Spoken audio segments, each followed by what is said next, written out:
When we started the Sum of One back in 2011, our goal was to just help impoverished people in a tangible way. And it really only felt natural for us to do that in the Philippines. We knew the need existed, and we knew that we also had the help of local family and friends. So we started to fundraise in late 2011, and we set off for our first outreach in 2012.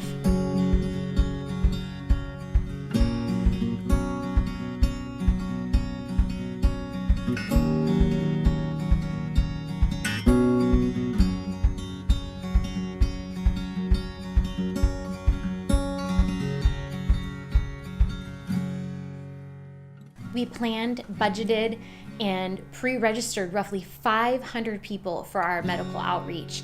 And we were shocked when we rounded the corner that day, and in the courtyard were a lot more people than 500.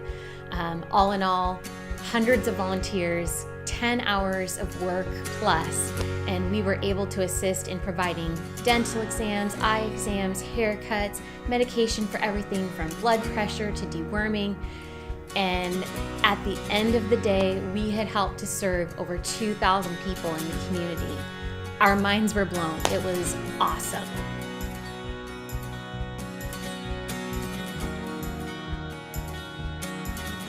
When we looked back at the impact of the day, we were so incredibly grateful for what we were able to do with roughly $5,000 and a lot of hard work between us here in the States and our family and Irvin's parents over in the Philippines.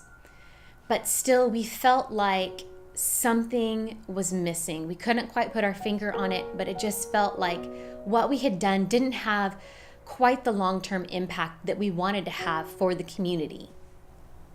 As a small nonprofit, we stretch every dollar, and we get very creative with the resources that come into the Sum of One and into the Philippines. Because of this, we feel such a sense of duty to make sure that those investments are going to have a great return and an even greater impact on the communities that we're serving. With this in mind, it felt natural for us to start looking into the arena of education. Specifically, what are the barriers that prohibit kids from going to school consistently, staying in school, and going on into higher levels of education?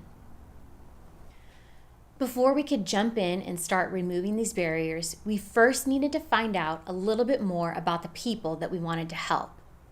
We needed to have a better understanding from them and from the schools what they feel are the things that are prohibiting them from getting the education they need to see these communities really start to thrive. In early 2017, we had the opportunity to do just that. Along with a small team and our kids, we were able to visit some of the areas that are in the greatest amount of need. We were able to talk with the teachers, the principals, the superintendents, and the kids. If they answered our questions, we were going to ask them. We talked to everybody that we could to find out as much information that we could in order to better help these communities.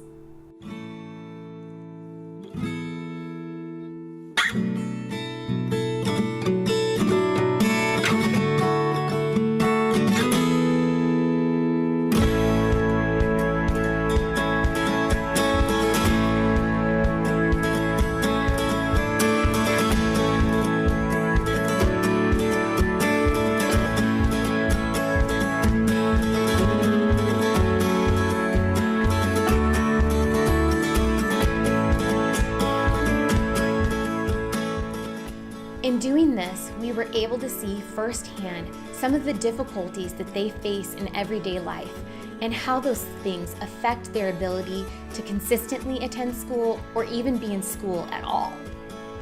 As an organization, we are determined to live by our purpose, invest into our partners, and impact people in the most profound way that we possibly can.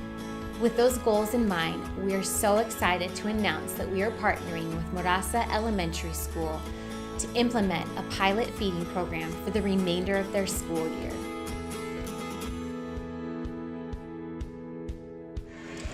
So I'm at the airport right now, about to board on a flight to a quick Philippines trip. It's going to be a short and important one.